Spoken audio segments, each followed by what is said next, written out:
다시 말씀 보시겠습니다. 오늘 주신 하나님의 말씀은 에스겔 3장 1절부터 15절까지 말씀입니다. 에스겔 3장 1절부터 15절까지 우리 한 목소리로 합독하겠습니다. 또 그가 내게 이르시되 인자야 너는 발견한 것을 먹으라. 너는 이 두루마리를 먹고 가서 이스라엘 족속에게 말하라 하시기로 내가 입을 벌리니 그가 그 두루마리를 내게 먹이시며 내게 이르시되 인자야 내가 내게 주는 이 두루마리를 내 배에 넣으며 내 창자에 채우라 하시기에 내가 먹으니 그것이 내 입에서 달기가 꿀 같더라. 그가 또 내게 이르시되 인자야 이스라엘 족속에게 가서 내 말로 그들에게 고하라. 너를 언어가 다르거나 말이 어려운 백성에게 보내는 것이 아니요 이스라엘 족속에게 보내는 것이라.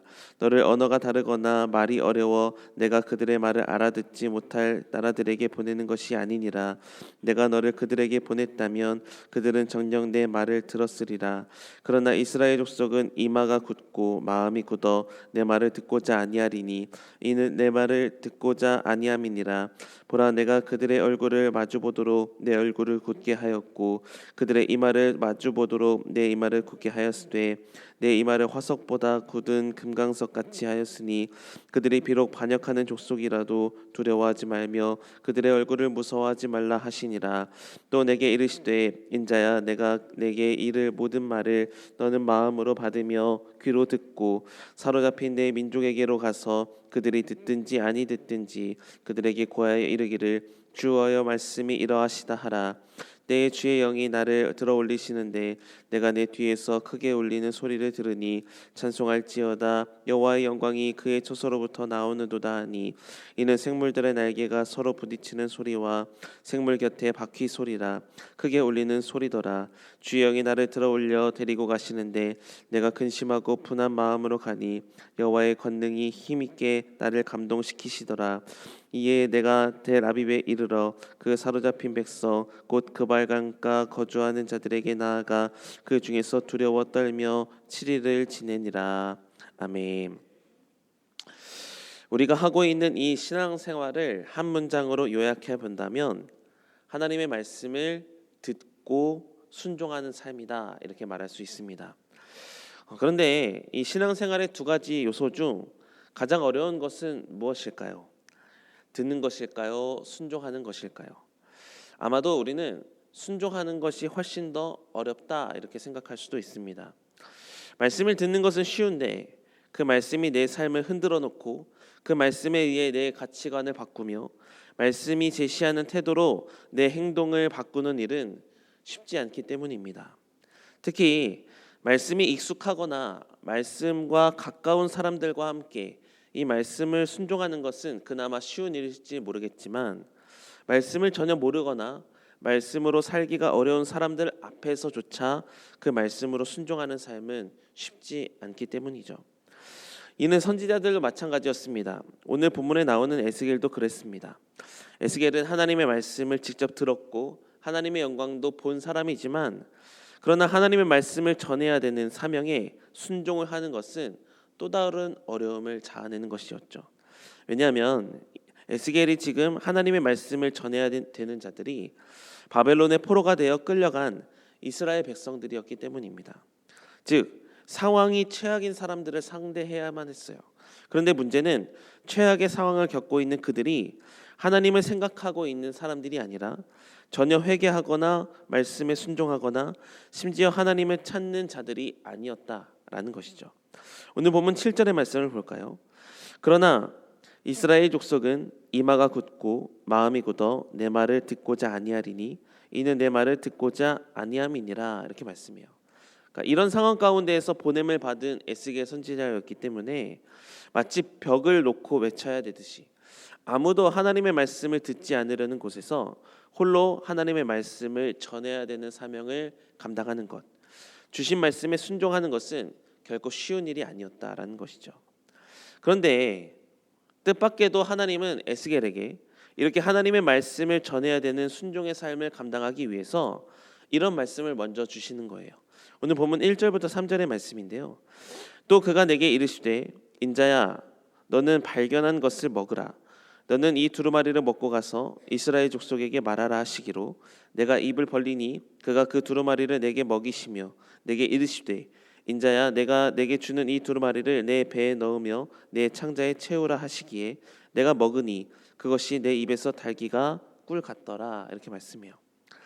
하나님은 순종의 어려움을 겪고 있는 에스겔에게 순종을 할 수 있는 직접적인 하나님의 능력과 힘을 주시는 것이 아니라 먼저 두루마리를 먹으라 이렇게 말씀하고 계세요. 여기서 먹는다라는 표현은 상징적인데요.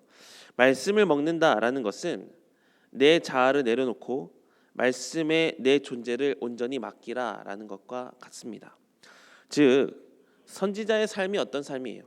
하나님의 말씀을 단순히 외워서 그 말씀을 전해야 되는 사람이 아니라 자신의 존재 안에 깊이 새겨진 말씀, 그 말씀을 가지고 선포해야 되는 사람이기 때문에 말씀을 먹어라, 말씀을 마음판에 깊이 새겨라, 삶으로 말씀을 전하는 자가 되어라 이렇게 말씀하고 계시는 겁니다.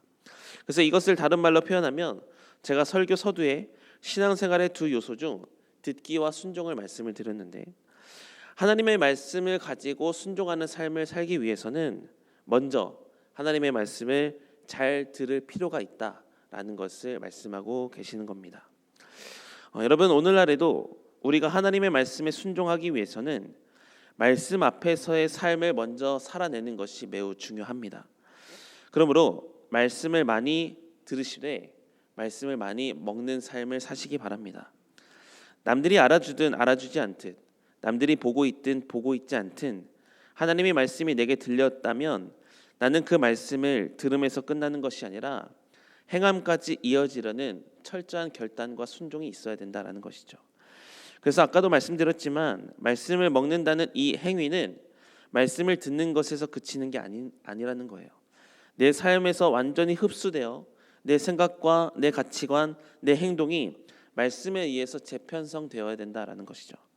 예를 들면 사랑하라라는 말씀이 내게 들렸다면 그 말씀을 묵상하고 내 삶 속에서 구체적으로 사랑을 실천하려는 결단, 계획, 행동이 필요하다라는 것이죠. 내가 먼저 말씀을 들으려는 자세, 내가 먼저 그 말씀으로 살려는 자세를 하나님께서 원하고 계신다라는 겁니다. 하나님이 말씀을 주시는 것은 남을 들으라고 주시는 적이 없습니다. 나에게 주시는 말씀으로 꼭 주세요. 내가 먼저 말씀을 듣고 그 말씀에 체화된 삶을 살려고 노력한다면 말씀이 원하시는 순종도 기꺼이 감당하는 지경에 이를 수 있게 된다라는 겁니다.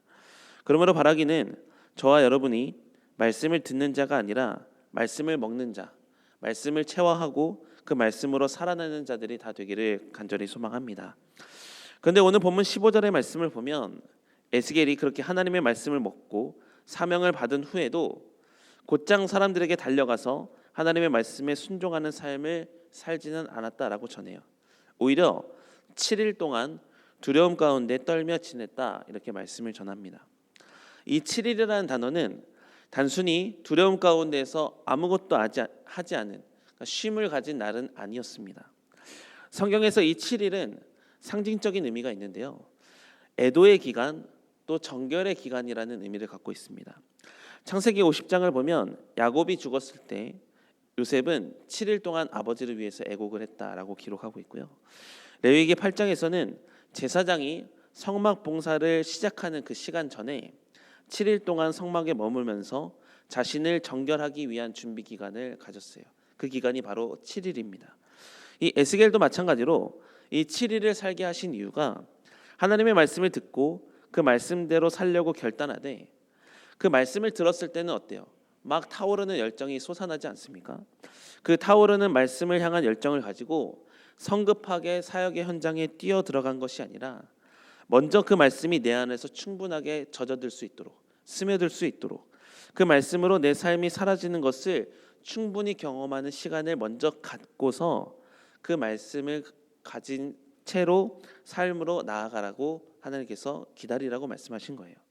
그래서 자신이 먼저 말씀으로 체화된 모습을 보이지 않으면 그가 전하는 말씀도 힘이 없고 그가 보이는 신앙적 행위도 거짓과 위선이 될 수 있기 때문에 7일 동안 말씀으로 충분히 살아내는 삶을 살고 그 삶으로 나아가라라고 말씀하셨던 것이죠. 그러므로 하나님의 사람으로서 순종을 해야 되는 사명 앞에 놓여 있는 우리라면 우리 역시도 하나님께서 원하시는 그 순종의 삶을 감당하기 전에 먼저 하나님의 말씀 앞에 여러분의 영혼을 많이 비춰보시고 그 말씀 앞에 충분히 잠겨보시고 먼저 말씀으로 살아내보는 시간을 먼저 가져보시기 바랍니다. 말씀 없이 우리가 순종의 삶을 사는 것은 마치 지도 없이 광야의 삶을 사는 것과 같습니다. 아무리 열심히 살아도 말씀으로 방향을 잡지 못하면 결국 길을 잃어버릴 것이고 쉽게 지치게 될 겁니다. 그래서 요한계시록에 그런 말씀들이 많이 나오죠. 귀 있는 자는 성령이 교회들에게 하시는 말씀을 들을지어다. 하나님은 순종하는 자들을 찾으시는데요. 순종하는 자들을 먼저 찾으시기보다 말씀을 듣고 말씀을 먹고 말씀을 살아내 보려는 자들을 먼저 찾으시는 줄 믿으시기 바랍니다. 그러므로 나 들으라고 주신 말씀, 나 변화라고 주신 말씀이기 때문에 내가 먼저 그 말씀을 받았으면 그 말씀으로 듣고 살아내려는 태도를 취한다면 말씀이 거부되는 이 세상 가운데서도 말씀의 영향을 받아 말씀으로 사라지는 역사, 말씀 가운데서 주시는 하늘의 축복을 경험하는 역사가 우리 가운데 일어나게 될 줄 믿습니다. 사랑하는 성도 여러분, 하나님은 오늘도 우리를 에스겔처럼 부르고 계십니다. 단순히 말씀을 듣는 자가 아니라 말씀을 먹는 자, 말씀을 삶에 깊이 새기고 그 말씀이 살아서 역사하는 것에 쓰임받는 자로 우리가 살기를 원하십니다. 세상은 점점 복음을 거부할 것입니다. 신앙의 가치는 점점 더 떨어질 것입니다. 이러한 때에 우리가 믿음을 지키는 길은 다른 것이 아닙니다. 더 하나님의 말씀을 깊이 먹고 그 말씀으로 내가 먼저 살아내 보려고 하는 것, 그리고 그 말씀에 나부터 끝까지 순종해 보려는 것, 이것이 말세의 믿음을 지킬 수 있는 유일한 방법이다 오늘 말씀하고 계십니다. 그러므로 사랑의 말씀이 들렸다면 나부터 사랑하시기 바랍니다. 용서하라는 말씀이 들렸다면 나부터 용서하시기 바랍니다. 하나님의 뜻을 따르라 라는 말씀이 들렸다면 세상이 반대하더라도 나부터 그 믿음의 길을 걸어가시기 바랍니다. 내가 하는 행위가 대단해서가 아니라 내가 믿음으로 살려는 그 마음을 주님께서 받으시고 나와 내 주위에 있는 사람들이 그 말씀의 영향을 받는 삶을 살 수 있도록 하나님께서 은혜를 베풀어 주실 줄 믿습니다. 세상 가운데서 말씀을 가장 잘 먹고 그 말씀대로 가장 순종할 수 있는 한 사람, 말씀의 역사가 나타나 말씀으로 사라지는 역사가 나타나는 에스겔 같은 사람들이 저와 여러분이 다 되기를 주님의 이름으로 축원합니다. 기도하시겠습니다. 하나님, 이 세상 가운데에서 세상의 가치에 따라 살아가는 사람이 아니라 말씀의 가치를 따라가는 사람으로 믿음의 삶을 살아갈 수 있도록 은혜를 베풀어 주셔서 감사합니다. 하나님, 말씀을 듣는 것에서 끝나는 것이 아니라 말씀으로 사라지는 역사가 일어날 수 있도록 인도하여 주시옵소서. 그래서 정말 말씀 가운데서 주시는 하늘의 은혜, 말씀 가운데에서 사라지는 하늘을 사는 것 같은 삶, 그런 삶을 살아가는 우리 모두가 되기를 원합니다. 하나님, 오늘도 생명의 말씀을 주셨으니 이 말씀 순종할 수 있는 결단의 마음 허락하여 주시고 말씀대로 살기를 결단하는 모든 인생들 가운데 하나님만이 주실 수 있는 은혜를 허락하여 주셔서 그 말씀이 체화되는 또 말씀으로 사라지는 역사가 일어나는 복된 인생들이 될 수 있도록 인도하여 주시옵소서. 감사드리며 예수님의 이름으로 기도드립니다. 아멘.